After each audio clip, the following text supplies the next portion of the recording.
Kita semua tahu kan, internet super cepat itu sekarang udah jadi kebutuhan pokok.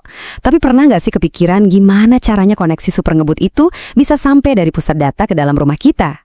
Selama ini jawabannya ya lewat kabel fiber optik. Tapi masangnya itu, wah ceritanya panjang dan gak gampang. Nah, dalam pembahasan kita kali ini, kita bakal bongkar tuntas sebuah teknologi yang menjanjikan masa depan internet broadband, tapi tanpa kabel. Kita kan kupas habis apa itu Fixed Wireless Access atau FWA, gimana cara kerjanya, gimana 5G bikin teknologi ini jadi luar biasa, dan apa perannya buat masa depan digital kita semua. Oke, kita mulai dari akarnya dulu ya, dari masalahnya.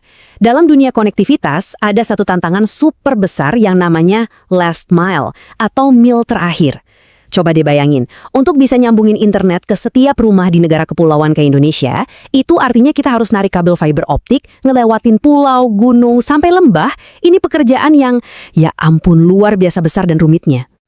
Kenapa masang fiber ke semua rumah itu susah banget? Jadi ada 3 rintangan utamanya. Pertama, biayanya itu mahal banget. Proses gali tanah, narik kabel, apalagi kalau lokasinya di daerah terpencil, itu butuh dana yang nggak sedikit. Kedua, waktunya lama banget. Dari mulai urus izin sampai konstruksi fisiknya, itu bisa makan waktu berbulan-bulan, bahkan tahunan. Nah, akibat dari 2 masalah ini yang paling serius, munculnya kesenjangan digital. Jadi daerah perkotaan maju pesat, sementara daerah pedesaan dan semi-pedesaan jadi tertinggal, nggak bisa nikmatin internet cepat yang penting banget buat ekonomi zaman sekarang. Nah, setelah kita pusing-pusing sama masalahnya, sekarang kita lihat solusinya. Kenalin nih, Fixed Wireless Access atau biasa disingkat FWA.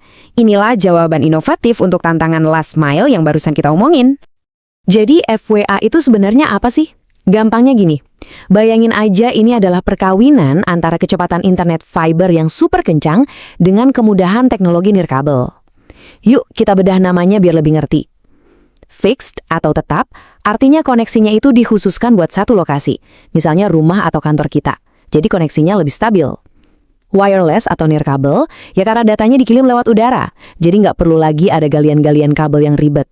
Dan akses atau akses, karena inilah yang ngasih kita jalur mil terakhir ke jaringan internet global. Oke, sekarang kita udah tahu FWA itu apa. Pertanyaan berikutnya, gimana caranya sinyal internet bisa terbang dari pusat data sampai ke laptop kita di rumah? Nah, mari kita telusuri perjalanannya. Perjalanan sinyal FWA ini mirip banget kayak lari estafet digital. Pertama, sinyalnya mulai dari jaringan inti internet. Terus sinyalnya lari ke base station atau BTS terdekat. Di BTS inilah data diubah jadi sinyal nirkabel yang dipancarin lewat udara. Sinyal ini kemudian ditangkap sama alat khusus di rumah kita yang namanya CPE atau Customer Premises Equipment. Nah, dari CPE inilah sinyal tadi disebarin lagi jadi koneksi Wi-Fi yang bisa kita pakai di seluruh rumah. Simpel kan? Coba kita lihat lebih dekat 2 pemain utamanya. Pertama, ada base station atau BTS 5G. Ini bukan menara seluler biasa loh, tapi menara super pinter yang jago banget ngarahin sinyal. Terus di sisi kita, di rumah, ada CPE. Ini semacam router canggih yang biasanya dipasang di luar rumah buat nangkep sinyal terbaik. Prosesnya sederhana banget. BTS mancarin, CPE nangkep, dan kita langsung online. Kuncinya cuma satu, line of sight. Maksudnya, antara BTS dan CPE itu harus bisa saling lihat-lihatan, nggak boleh ada yang halangin. Persis kayak kita mau lempar bola, harus lurus biar sampai. Nah, disinilah keajaiban 5G itu muncul. Kalau sinyal teknologi lama itu kayak lampu sorot raksasa, sinarnya nyebar kemana-mana, jadi boros energi. Tapi 5G, wah beda cerita. Dia pakai teknologi super canggih kayak beamforming yang bisa fokusin sinyal, dan Massive MIMO yang pakai banyak antena kecil buat ngirim banyak sinyal sekaligus. Hasilnya, bukan lagi lampu sorot, tapi ibarat puluhan laser pointer yang super fokus. Masing-masing laser ini ngarahin sinyalnya langsung ke perangkat kita. Makanya koneksinya jadi jauh lebih kuat, stabil, dan minim banget gangguan. Ini nyambung banget ke poin kita selanjutnya. Penting buat dicatat nih. 5G itu bukan sekedar upgrade biasa. Bukan cuma lebih cepat sedikit. Khusus untuk FWA, 5G itu adalah sebuah revolusi total. Benar-benar membuka potensi kecepatan dan performa yang dulu kita pikir nggak mungkin bisa dicapai tanpa kabel. Coba deh, lihat kurva oranye di grafik ini. Itu adalah lintasan performa dari 5G FW. Lihat kan gimana dia melesat naik tajam? Nggak main-main, dia bahkan siap menyalip performa fiber optik. Kok bisa? Rahasianya, 5G itu punya jalan tol data yang jauh lebih lebar. Atau istilah teknisnya, kapasitas spektrum. Plus, latensinya super rendah, yang artinya jeda waktu atau lag itu nyaris nggak ada. Kombinasi maut inilah yang bikin 5G FW jadi pesaing yang sangat serius buat fiber. Jadi kalau kita rangkum, ada 4 keunggulan yang benar-benar jadi game changer. Pertama, instalasinya super cepat. Lupakan deh nunggu berbulan-bulan buat galian kabel. Dengan FWA kita bisa online dalam hitungan jam. Kedua, biayanya jauh lebih rendah. Jelas lebih hemat pasang perangkat di menara yang udah ada daripada bangun jaringan fiber baru dari nol. Ketiga, kecepatannya sekelas fiber.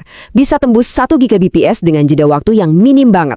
Dan yang paling penting dari semuanya, ini adalah cara tercepat dan paling efisien untuk mengatasi kesenjangan digital. Membawa internet super cepat ke wilayah-wilayah yang selama ini tertinggal. Tentu saja, biar adil, kita juga harus lihat dari sisi lainnya. Karena ya, nggak ada teknologi yang sempurna kan? FWA ini bukanlah peluru perak atau solusi ajaib untuk semua masalah. Ada beberapa tantangan dan keterbatasan yang perlu kita pahami juga. Oke, kita bedah tantangannya secara terbuka ya. Pertama, kapasitasnya itu dibagi-bagi. Bayangin aja jalan tol nirkabel. Kalau pas jam sibuk semua orang pakai barengan, ya jalannya jadi macet. Kecepatannya bisa melambat buat semua. Kedua, FWA ini lumayan sensitif sama halangan. Sinyalnya bisa kesulitan nembus tembok yang tebal atau bahkan pohon yang rimbun. Ketiga, kualitasnya tergantung jarak. Semakin jauh kita dari menara BTS, ya sinyalnya bisa semakin melemah. Dan terakhir, jangan lupa, namanya juga fix. Layanan ini dirancang untuk satu lokasi tetap, jadi nggak bisa kita bawa-bawa saat bepergian. Jadi kesimpulannya gimana dong? Apakah FW bakal menggantikan semua teknologi lain? Jawabannya, nggak juga. Masa depan konektivitas itu bukan soal satu teknologi mengalahkan yang lain, tapi tentang sebuah ekosistem hibrida, di mana setiap teknologi punya perannya masing-masing, dan FW memainkan peran strategis yang sangat-sangat penting. Nah, diagram ini ngejelasin gambaran besarnya dengan sangat baik. Fiber optik itu tetap jadi raja di area perkotaan padat yang butuh kecepatan maksimal. Mobile broadband itu buat kita yang selalu bergerak dan butuh internet di mana saja. Terus, FWA ada di mana? Dia mengisi celah krusial di tengah-tengah. FWA jadi solusi ideal untuk area pedesaan, lokasi yang sulit dijangkau kabel, atau saat kecepatan pemasangan jadi prioritas utama. Dia adalah jembatan digital yang kita butuhkan. Pada akhirnya, FWA itu menawarkan sebuah keseimbangan yang nyaris sempurna antara performa tinggi, biaya yang efisien, dan kecepatan implementasi. Ini yang membuatnya jadi lebih dari sekedar teknologi internet biasa. FWA adalah akselerator, kunci percepatan untuk inklusi digital, inovasi bisnis, dan pertumbuhan ekonomi di era modern ini. Jadi, sebagai penutup, saya mau tinggalkan satu pertanyaan untuk kita renungkan bareng-bareng. Dengan potensi sebesar ini, kira-kira bagian mana dari kehidupan digital kita, apakah pendidikan, pekerjaan, atau mungkin hiburan, yang bakal jadi yang pertama untuk sepenuhnya bebas kabel berkat teknologi seperti ini? Satu hal yang pasti, masa depan konektivitas sedang ditulis ulang, dan sepertinya sebagian besar ceritanya akan melayang di udara.